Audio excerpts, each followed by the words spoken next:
and welcome back. Emily Jean if you're new here, and today I'm going to share my book picks for the Polarthon 2022 Readathon. So if you want to find out what I would like to read, what the Polarthon is, grab your coffee, grab your tea, and let's get cozy.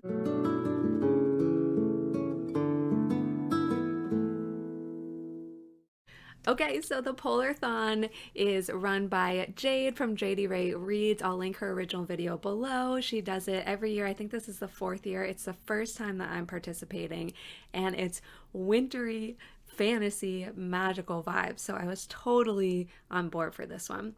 She has 5 prompts, and you try to make your way up the hill to the Arctic goddess to win the reading challenge. It's a 1-week challenge happening February 7th through the 13th. So I'm going to try to read 5 books in a week. I'm really nervous about that. I usually do like 1 to 2 a week, but I think with a couple of tweaks and the encouragement of Jade, we'll be able to do it. If you don't know Jadeyrae, you probably do, but if you don't, I love her personality. I love her energy. I think she's funny. I think she's authentic. I just really enjoy her channel. She does great stuff, and she does a lot with middle grade reads too, if that's something that you're interested in. She's definitely a good person to follow. So I looked at the 2 paths, and I really wanted to use just books from my physical shelf to meet the reading prompts, because that's one of my goals this year, is to clear through my physical shelf.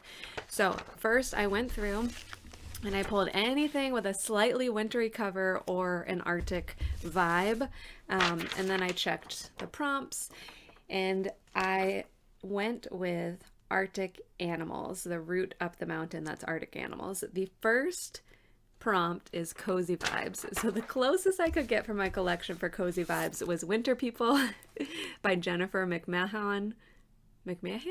I don't know how to say her last name. But I picked this as cozy because it's a murder mystery. I know murder probably shouldn't be the coziest thing, but it takes place on a farmhouse from what I understand. And there's this young girl, I think she's like 19, who's trying to solve the disappearance of her mom, but there's also like another murder mystery from a long time ago that's involved.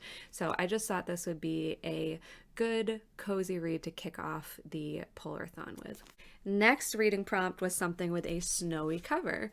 So I had this book called Little Comfort, which I actually picked up at the Dollar Tree for one of my Dollar Tree book haul videos, by Edwin Hill. I believe it's another murder mystery. Harvard librarian Hester Thursby knows that even in the digital age, people still need help finding things. Using her research skills, Hester runs a side business tracking down the lost. Usually she's hired to find long ago prom dates or to reunite adopted children and birth parents. Her new case is finding the handsome and charismatic Sam Blaine. As Hester's investigation closes in on their brutal truth, the bond between Sam and Gabe is tested, and Hester unknowingly jeopardizes her own safety. So, we'll see. A dark but compassionate psychological thriller debut with great appeal for fans of Ruth Ware. But it definitely fulfills the prompt. It's got a snowy cover. Okay, the next prompt up this route is Animal Friend, and I really struggled to find a book that had an animal companion or an animal friend and a wintry theme, and Jade did mention in her introduction video that this prompt, they didn't all have to be polar themed. So I did go with Pax for this one, which is a younger grade book that I picked up because it's supposed to be a beautiful story about this boy who has to give up his fox and they're reuniting. So I think this will definitely fit the prompt for Animal Friend. Not necessarily polar theme, but I do think it will be a very beautiful read.